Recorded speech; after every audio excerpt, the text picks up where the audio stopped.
But first to California, where Harry and Meghan have reportedly left Netflix and Spotify underwhelmed by their lack of productivity.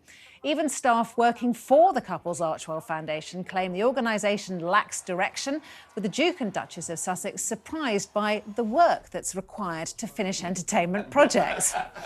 Earlier this month, it was announced Spotify would be ending its $20 million partnership with the duo, with an executive calling them grifters. Booking guests for their podcast was apparently a fraught process, with it emerging this week that Taylor Swift declined to take part in an episode despite receiving a handwritten letter from the Duchess. Sources also claim Harry struggled to come up with content ideas, pitching a podcast involving him interviewing Vladimir Putin about childhood trauma. Meanwhile, in another rejected series, Harry wanted to discuss the subject of fatherhood with the Pope, which was a bit ambitious, given His Holiness doesn't and will never have children. Kind of part of the job, isn't it, really? I think it's very interesting that the worm has clearly turned in certain corners now against Harry and Meghan, because this has come from the New York Times, this has come from an American publication, and the journalist has done a big dig into all those people who've been working with Harry and Meghan at Spotify and Netflix and at Archewell. They've spoken to some people who I suspect no longer work at Archewell. Now, some of it doesn't altogether add up, because on the one hand... Going to kill the story, are you? Well, on the one hand, Meghan's being accused of being massively interfering. Some of this article says that she's constantly trying to change edits and she was constantly trying to interfere. And then it's also saying they're work shy. And that's difficult to be massively bossy and interfering and controlling, and also to be work shy. I think what is clear is that Spotify and Netflix have fallen out of love with Harry and Meghan. They've also hit hard times, comparatively speaking, because during the pandemic, everybody was at home, everybody was signing up for subscriptions of every platform going. Spotify, Netflix did very, very well. Now everybody's sort of out and about, lockdowns are over, and the share prices have gone down. Spotify's got rid of 800 employees. Subscriptions to Netflix fell for the first time ever pretty much last year. So they have to cut back, and they've cut back because they think Harry and Meghan are a one-trick pony. They can talk about the royals and they can talk about how miserable they are, and then what? But that's the point. It's a shocking indictment, isn't it? And also, I think it shows incredible naivety on their part.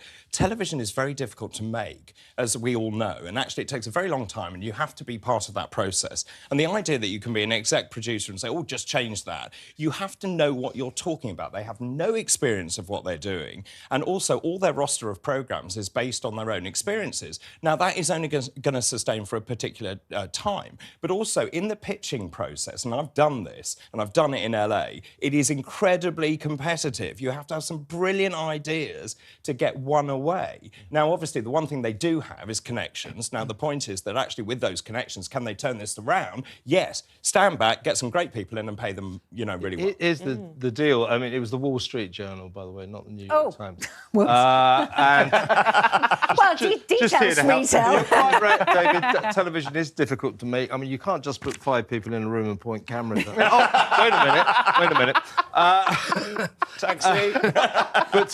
So the phrase that emerged from the Wall Street Journal article was that they had big ideas but subpar execution. Yeah. So they liked the initial creative bit where they're coming up with ideas, some of which were rather naive. My favourite, by the way, was they wanted to make a drama, Emily in Paris, only with a man. That's not an idea. What's wrong with that? What are you going to call it? Anthony in Paris. It's not quite good. I'll tell you what's wrong with it, JJ. It's utter rubbish. How I Met Your Mother, then How I Met Your Father. I don't think we're ridiculing his ideas. Prince Harry interviewing Putin. Putin does interviews all the time in his native Russia. It's not far-fetched. And the thing about interviewing the Pope about fatherhood, as the leader of the Catholic Church... He's the Holy Father. He's the Holy Father. He's the Holy Father. Get in there. And he has a dad, presumably. Yeah, exactly. Like, we can all talk about fatherhood. Even women can talk about fatherhood because we can talk about our relationships with our dads. Yeah. But here's the thing, though. These are ambitious ideas. Nothing wrong with that. But they're great ideas. But what he... Well, they are. You know, it was... Are they achievable? But he expected Spotify to set them all up for him. Exactly. That's the ridiculous... No, because that's how it works for a lot of these places. No, it doesn't, JJ. Not when you take $20 million. Amazon, for example, with Amazon and their football ones, when they go to Tottenham or Arsenal, they do the whole series. the producers don't do anything. Amazon goes and does a relationship and produces turn film. Yeah, but it's not the same, as you well know. If I came here and said to the bosses, I've got the Pope, I've got Putin, and I've got someone else... But you didn't have them. You'd be jumping up and saying, that's great. Guys, these are ideas processes. You have to say stupid stuff during ideas processes. But also, she she did write to Taylor Swift, which shows that they were trying to get their own guests. And she said no. And she was busy. Because that's the point. It's enough. really difficult to do. Busy. And that's the point. And you need to be able to have the More access. royal stories. Meanwhile, Windsor Golden Boy William is launching a 5-year campaign to end homelessness, inspired by his late mother. The Prince of Wales visited a shelter in South London this morning to talk about the new project, Homewards. I first visited a homeless shelter when I was 11 with my mother. The visits we made together left a deep and lasting impression. I met so many extraordinary people and listened to so many heartbreaking personal stories. Through these visits, I have seen firsthand the breadth and complexities of homelessness. William's charitable foundation is donating £3 million of start-up funding to help make homelessness rare, brief and unrepeated. Over the next few days, he'll visit 6 pilot projects around the country. Sources close to the Prince have maintained it isn't about a PR stunt, but rather a cause close to his heart. Currently, more than 300,000 people in the UK are homeless. Meanwhile, the royal family's property portfolio includes Buckingham Palace and Windsor Castle, along with another 6 palaces, 7 castles, 12 houses and 56 cottages, which I think probably tells the story, really. To be fair, I think this is a good use of royalty. It's a really good cause. His mother, Princess Diana, took him and Harry when William was just 11 to Centrepoint, the charity that she was a patron of. So it has been in his DNA for a long time. I think his ambition is extremely optimistic. I'm going to get rid of homelessness because here's the problem with homelessness. I did quite a lot of work on this a few years ago and I lived out on the streets to find out about these people. And many of them don't want homes. They want to be homeless. So that's a technical problem he's got. But I would not knock William for this project. I mean, it's a good cause and a worthy one. I'm not knocking him for it, but this isn't... And, like, the royals do great work with their patronages. It's really, really beneficial. But this is a problem he could literally throw money at and fix it. But money is the answer. No. Well, building housing, if he just said, OK, Pa, give me some of your billions and let's use some of our acres of land to build houses so everyone who's homeless we can house, he could literally end it tomorrow. 3 million. But JJ, he's going to. He said in an interview at the Sunday Times the Sunday before last that the next phase of this is he is going to build social housing on some of his own land. £3 million will get you 9 flats in London. That's it. He's going to help 9 people, 9 studio flats. But in his role, what he can do is be the convener and bring everyone together because it's so fragmented at the moment. I mean, Kev's point is really valid, which is many of these people actually don't want to become, they want to stay homeless. And the issue is, why are they homeless? And there's a lot of work to be done about people who've come out of the forces, who don't have enough support, those people who have drug and alcohol problems and so on. So actually, William can pull all of these different bodies together, including charities, including people who own land, developers and so on, and actually have a plan, and I welcome it. I agree. It's a great plan. I think, it has to be done properly, but there's often this conflation of what a homeless person is. And yes, you've described some categories of homeless people. Sure. But homeless people can also be people who are potentially even middle-class people who've lost their jobs and because of the cost of living crisis, they have no home. That is the catch-all term for homelessness. So it's not just about, drug rehabilitation or veteran services and things like that. It's such a massive issue. And for me, 3 million, I'm sorry, William. Drop in the ocean. It's a drop in the ocean. You can afford better than that. Yeah.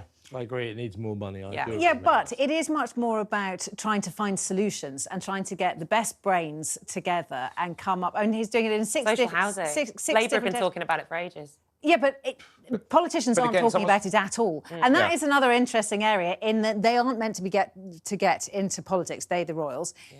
The only reason that this isn't political is because no politicians are talking about it. Yes. So that is a failing of the system. Yeah. But and if he's too successful, it will become too political. Indeed. Hopefully they will. Staying with the royals, Sarah Ferguson is recovering from a major operation after being diagnosed with breast cancer at a routine mammogram. The Duchess of York was released yesterday from a central London hospital after 6 days of medical care. She's since put out an Instagram post thanking her followers for their support. In an episode of her podcast, Tea Talk, recorded the day before her operation, Fergie spoke about the importance of getting checked. Cancer can be so silent, such a silent little hiding thing which hides in the cells. Go get screened. Go get checked. Don't wait. Doesn't matter. Oh, well, I'm very young. I don't need to worry. Go get checked. So I welcome this, obviously, and I hope she, obviously does well. And the whole point about this, it goes back to something much bigger, which is if you're worried, go and get checked. And mammograms we offer to all women over 50, and it's important that if you're caught early, we can do things about it. So if you're at stage 1, you have a 90% 5-year survival. If you're at stage 4, where it's spread, you have a 20% chance of 5 years survival. So I think also one thing she did say that I take slight issue with is about the big C. And cancer is many different diseases, and it's important that they all have different prognosis. But certainly, go and get checked. Don't worry about it. There's lots we can do. New drugs.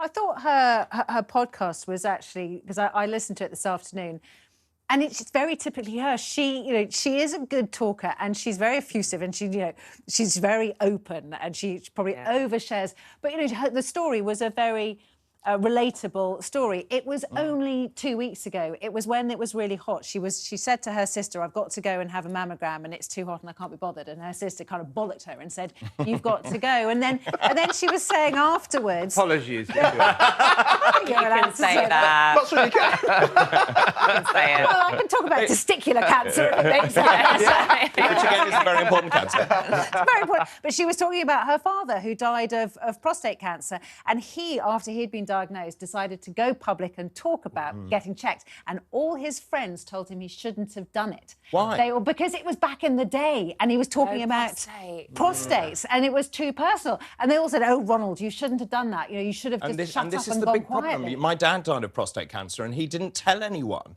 because he had symptoms. And of course, being a bloke, he didn't want to admit to it. And that's absolutely nonsensical. What we need to do is to get people to doctors. And as a doctor, we've seen everything. She did a good thing getting the message out there. Yeah, though, didn't 100%. Yes, she did. And revealing her She personal is. But problems. one assumes that Fergie went private. How easy is it for people She was at Marylebone Hospital. It is private. Well, That's where they all go. So how easy is it Within for 2 people weeks. on NHS Okay, to her get it checked? mammogram was NHS. Yes. NHS. Her And then treatment, she because went to King Edward she's VII. got private cover, her treatment is at the King Edward Edward VII. VII Yeah. Hospital in Marylebone, but she went to the same NHS clinic I So go to. what is the time in Germany for the average Well, it public also then? If you're going depends NHS, where you go are, NHS but again? ideally, if you've got a positive mammogram, and then you should be seen very quickly. But the thing is, we know that the NHS doesn't perform to its best ability.